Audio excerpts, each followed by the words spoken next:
Merry Christmas. So I got a great new book that I wanted to share with everyone. And since we don't have service on Christmas Day, I thought what a great day to share the book with you all. Something to watch and listen to. So here's my new book. It's a different spin on our nativity story. It's not just our normal nativity story. It's told from someone else's point of view. And the book is called Leah's Star, a Nativity Story. Bethlehem was always a busy city. Tonight, it was more crowded than ever. The Roman Emperor Augustus had ordered a census, so everyone who had been born in the city had to be registered. Leah's father had sent her for more food. The guests staying at his inn were hungry, but she was struggling to get through the crowds. Leah finally reached her own street, but suddenly she stopped quite still. A great silver star was shining right above her home. It was so beautiful that she could only gaze upward, amazed by its shining splendor.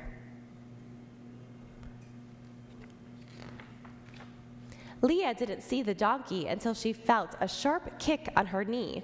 A man called, "Look out!" just as her father came running out from the inn.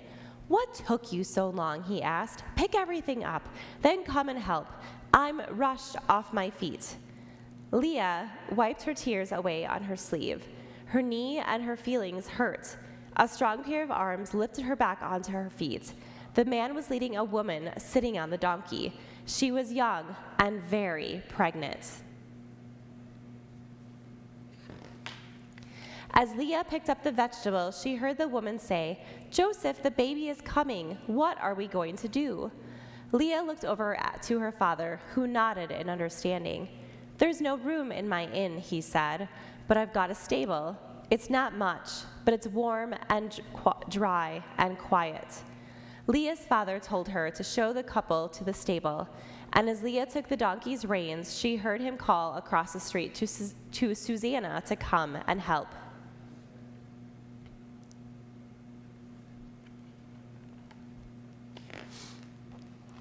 After the coldness and dark outside, the stable was warm and comforting. Susanna immediately took charge. "Leah, get another light and some blankets for Mary." Leah helped as best as she could. Suddenly, she realized there was no cradle, so she filled the animal's feed box with new hay and covered it with a blanket of her own. Susanna walked around the stable with Mary. "Just take things slowly," she advised. "It could be a long night."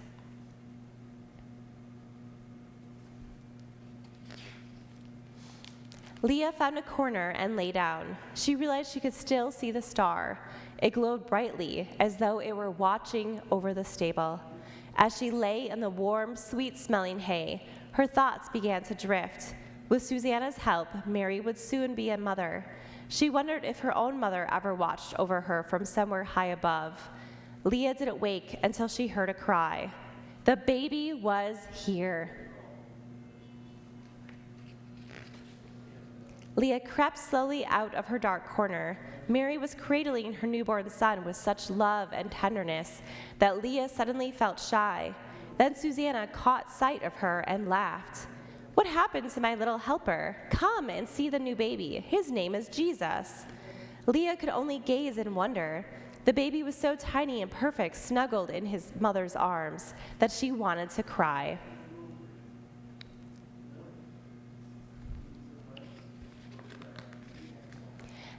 Then there was a quiet knock. It was Leah's father, looking puzzled.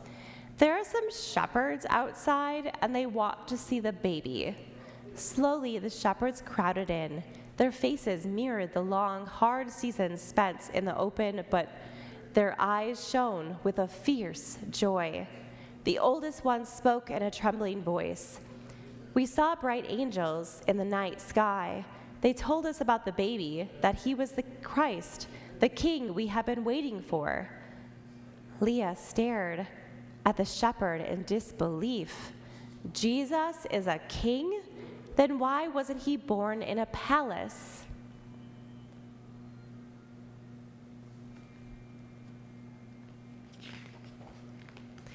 Was Jesus really a special baby? Leah could think of nothing else. Finally, she just had to ask Mary. Every baby is special, Mary replied, but I believe that Jesus is a chosen one of God, and I believe that God will look after him, just as he did by bringing us to your stable. Of course, he couldn't have done that without you, Leah. Me, said Leah. Mary smiled. God often chooses little people to do great things for him. That night, the star was shining so brightly, Leah thought the whole world must know that Jesus was in her stable. She crept to the window to catch one last glimpse, but found herself looking at 3 travelers, richly dressed in silken robes.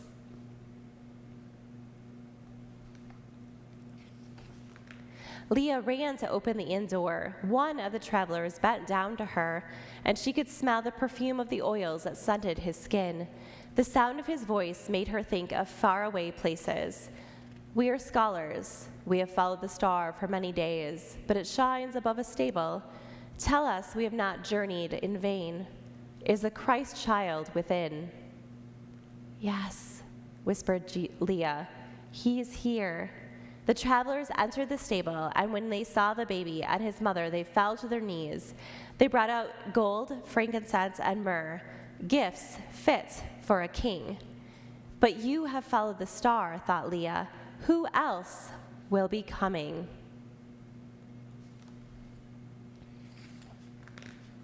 Leah woke up just before dawn. She knew at once that the silver star was gone. But had Jesus gone too? Leah ran to the stable and softly pushed open the door. Everything had been tidied away, but Mary, Joseph, and the baby were still there. Are you going away? She whispered. Yes, Mary sighed. Joseph had a dream. The king's soldiers are coming.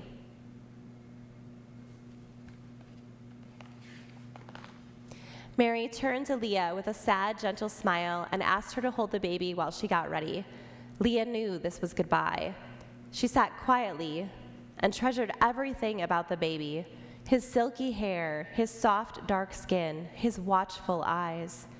But when his tiny fingers clasped one of her own, she had the strangest feeling that it was not her holding the baby, but the baby holding her.